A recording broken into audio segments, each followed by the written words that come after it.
एक और क्वेश्चन, ये क्वेश्चन है एक्सरसाइज 12.2 से, क्वेश्चन नंबर 2। अभी जो हम क्वेश्चंस कर रहे हैं वो ऐसे क्वेश्चंस हैं जिनकी फिगर को देखकर थोड़ा सा डर लग जाता है कि ये शायद बहुत ही मुश्किल क्वेश्चन होगा, लेकिन और वाकई में आपको मैं बताऊं इन क्वेश्चंस में बच्चे थोड़ा सा फंस जाते हैं। पहले तो फिगर को देखकर ही दिल छोड़ देते हैं, ठीक है ना, कॉन्फिडेंस लूज कर जाते हैं, लेकिन ऐसा कुछ नहीं है इसमें। ये सिंपल सा कंसेप्ट है यहाँ पर जो यूज में लाना है हमें। गिवन क्या है वो आपसे बात कर लेते हैं। गिवन है R T is equal to T S, ये गिवन है हमें, that R T is equal to T S, ये गिवन है। What is given? गिवन है that R T is equal to T S, ये गिवन है। दूसरा क्या गिवन है वो भी देख लेते हैं। It is given to us that angle 1 is equal to, और क्या गिवन है वो भी देख लीजिए। एंगल 1 जो है, angle 1 it is equal to twice angle 2, ठीक है। ये एंगल 1 जो है ये ट्वाइस एंगल 2 के बराबर है। और इसके अलावा क्या गिवन है? एंगल 4 जो है वो ट्वाइस एंगल 3 है। एंगल 4 जो है वो ट्वाइस एंगल 3 है। ये जो एंगल 1 है, मैं फिर से आपके लिए रिपीट कर दूं, ये जो एंगल 1 है it is equal to twice angle 2, और ये जो एंगल 4 है it is equal to twice angle 3, ठीक है। ये गिवन है और हमें प्रूव क्या करना है? We are suppose to prove that triangle R B T is congruent to, look at here, R B T is congruent to triangle SAT, triangle RBT is congruent to triangle SAT, ये आपको prove करना है, ठीक है जी। आप देख लीजिए, मैं आपको एक बार ये फिगर थोड़ा सा अलग से दिखा देता हूं। ये है RBT और दूसरी फिगर है SAT फिगर ये होगी SAT, ठीक है जी। आपको प्रूव करना है कि ये दोनों ट्रायंगल्स जो हैं, बोथ दीज ट्रायंगल्स आर, थोड़ी सी फ्रेम से बाहर है तो मैं दिखा देता हूं आपको। ये दोनों ट्रायंगल्स आपको क्या करना है? You have to prove that both these triangles are congruent. आपको प्रूव करना है कि दोनों ट्रायंगल्स जो है कॉन्ग्रुएंट है। प्रूव करना बड़ा ही आसान है, तो कैसे प्रूव करेंगे वो देखिए। मैं प्रूफ से शुरू कर रहा हूं। Now it is given to you that angle 1 is twice angle 2 and angle 4 is twice angle 3, ठीक है जी। एंगल 1 ट्वाइस एंगल 2 है given, angle 4 is twice angle 3, ये भी गिवन है। और यहां पर मेंशन जरूर कीजिएगा ये क्या है, गिवन है, ठीक है जी। लेकिन एंगल 1 और एंगल 4 तो इक्वल होने चाहिए, but angle 1 is equal to angle 4, why?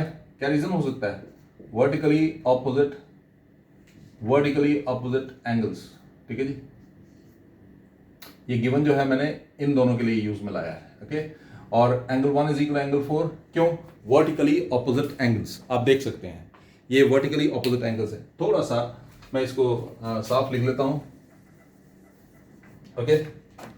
तो देखिए एंगल 1 जो है वो किसके बराबर है? एंगल 4 के बराबर, क्यों? वर्टिकली ऑपोजिट एंगल्स, ठीक है। फिर से रिपीट करते हैं, 1 ट्वाइस एंगल 2 के बराबर है, 4 ट्वाइस एंगल 3 के बराबर है, लेकिन 1 और 4 दोनों इक्वल है। इसका मतलब है that twice angle 2 is equal to twice angle 3, okay. इसका मतलब है ट्वाइस एंगल 2 जो है वो ट्वाइस एंगल 3 के बराबर हो गया। लेकिन सोचिए ट्वाइस एंगल 2 ट्वाइस एंगल 3 के बराबर है अगर, तो इसका मतलब है एंगल 2 जो है वो एंगल 3 के बराबर है। एंगल 2 जो है वो एंगल 3 के बराबर है। तो इस तरह से आपने प्रूव कर दिया कि एंगल 2 जो है वो एंगल 3 के बराबर है। सिंपल, इट्स क्वाइट सिंपल, ठीक है जी। मैं फिर से रिपीट कर रहा हूं आपके लिए, आप ध्यान दीजिएगा। आपको 1 4 के बराबर आपको पता है वर्टिकली ऑपोजिट एंगल, लेकिन आपको दिया हुआ है कि 1 जो है ट्वाइस एंगल 2 है और 4 जो है ट्वाइस एंगल 3 है। अगर 1 4 के बराबर है तो ट्वाइस एंगल 2 ट्वाइस एंगल 3 के बराबर हो गया, 2 कैंसिल, 2 जो है वो 3 के बराबर हो गया। अब चलते हैं आगे। अब देखिए एक और चीज गिवन है, also in triangle RTS, in triangle RTS, it is given to you that RT is equal to TS, ये गिवन है आपको, ठीक है जी। ये क्या है? ये गिवन है।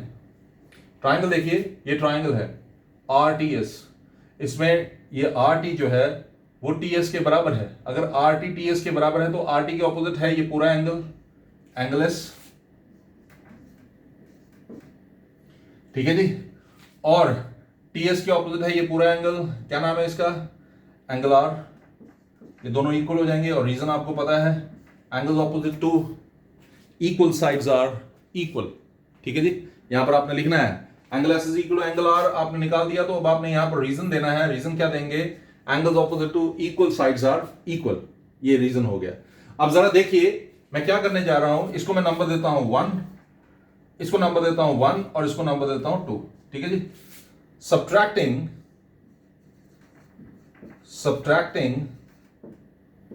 1 फ्रॉम 2। ठीक है जी। 1 को 2 से सब्ट्रैक्ट कीजिए तो जरा देखिए क्या बन जाएगा, s में से 2 गया, ठीक है, जो कि नहीं जा सकता।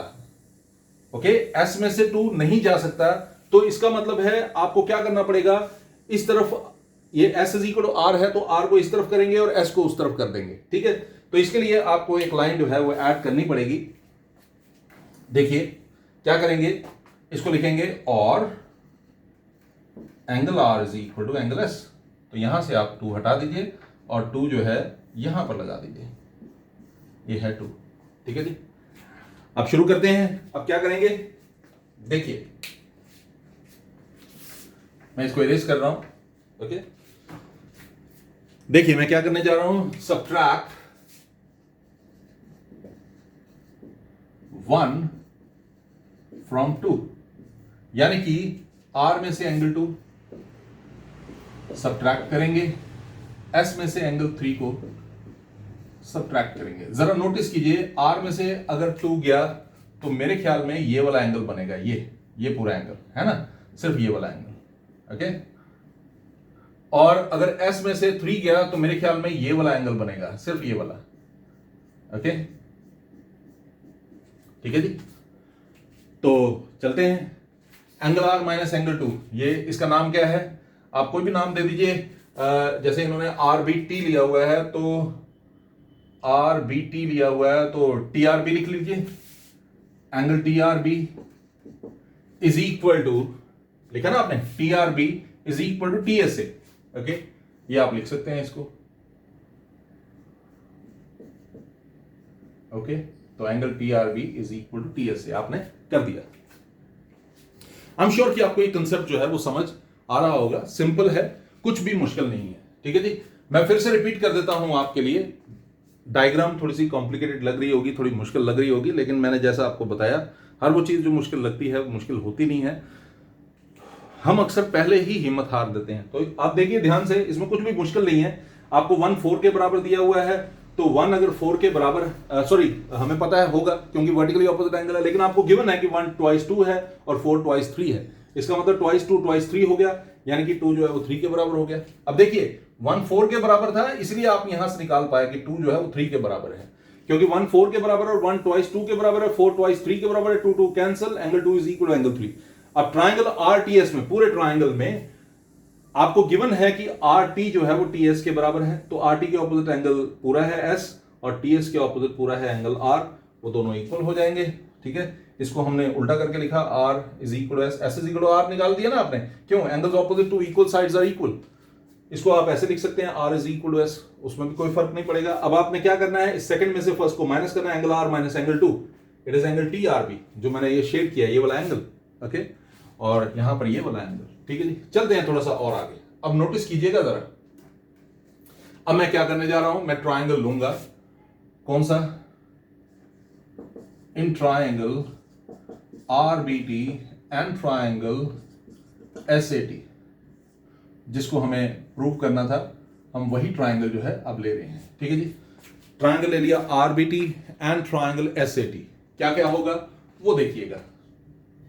मेरे ख्याल में angle T is equal to angle T, it is common. ठीक है जी, इसके बाद R T is equal to, आपको गिवन था, आपको याद होगा, R T is equal to T S, तो R T is equal to T S की जगह मैं एस टी लिखता हूं, टी एस लिखिए एस टी लिखिए, एक ही बात है। और ये क्या है, given R T is equal to S T.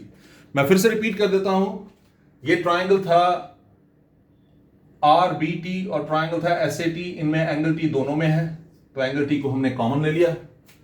ठीक है जी, गिवन था कि आर बी टी का आर टी और एस ए टी का एस टी या टी एस जो है वो इक्वल है, ये भी हमने कर लिया। और इसके अलावा हमने प्रूव किया था that angle T R B is equal to angle T S A. Why? Proved above, which implies triangle RBT is congruent to triangle SAT by ASA rule। और इस तरह से हमने ये प्रूव कर दिया कि ये दोनों ट्राइंगल्स जो हैं वो क्या हैं, कॉन्ग्रुएंट है। मैं फिर से रिपीट कर रहा हूं आपके लिए। आपको गिवन था कि एंगल 1 ट्वाइस 2 के बराबर है, एंगल 4 ट्वाइस 3 के बराबर है, लेकिन हमें पता है 1 4 के बराबर है, वर्टिकली ऑपोजिट एंगल्स, तो ट्वाइस एंगल 2 ट्वाइस एंगल 3 के बराबर हो गया। Angle 2 is equal angle 3। Triangle RTS को चेक कर लीजिए, उसमें हमें गिवन था कि आरटी इज इक्वल टीएस है, तो आरटी के ऑपोजिट है एंगल एस, टीएस के ऑपोजिट है एंगल आर, वो भी इक्वल हो गया। R is equal to S is equal to R या R is equal to S, एक ही बात है। इसको हमने नंबर 2 दे दिया। हमने क्यों आर यहां रखा? क्योंकि आर में से 2 को सब्ट्रैक्ट कर सकते हैं, एस में से 2 को सब्ट्रैक्ट नहीं कर सकते। एस में एस के साथ 3 है तो हम उसको सब्ट्रैक्ट कर सकते हैं, इसीलिए हमने इसको आगे पीछे कर लिया। आप चाहें तो इसको भी आगे पीछे कर सकते हैं, आप चाहें तो इसको आगे पीछे कर ले, कोई फर्क नहीं पड़ेगा, ठीक है जी। लेकिन R minus 2 is equal to S minus 3, minus किया, T R B is equal to T S A, और इस तरह से आप इसको सॉल्व कर पाए। आई एम श्योर कि आपको ये समझ आया होगा। और इस क्वेश्चन को करने के बाद भी एक बात तो क्लियर होगी, जो चीज़ जैसी दिखती है वो वैसी होती नहीं है। जैसा कि आप ये देख रहे थे कि ये क्वेश्चन बड़ा ही मुश्किल लग रहा था इसकी फिगर के कारण, तो लेकिन ऐसा कुछ नहीं रहा, सिंपल क्वेश्चन था और बड़े आराम से मेरे ख्याल में आपसे सॉल्व हो पाया होगा। अपना ध्यान रखिएगा। Good night.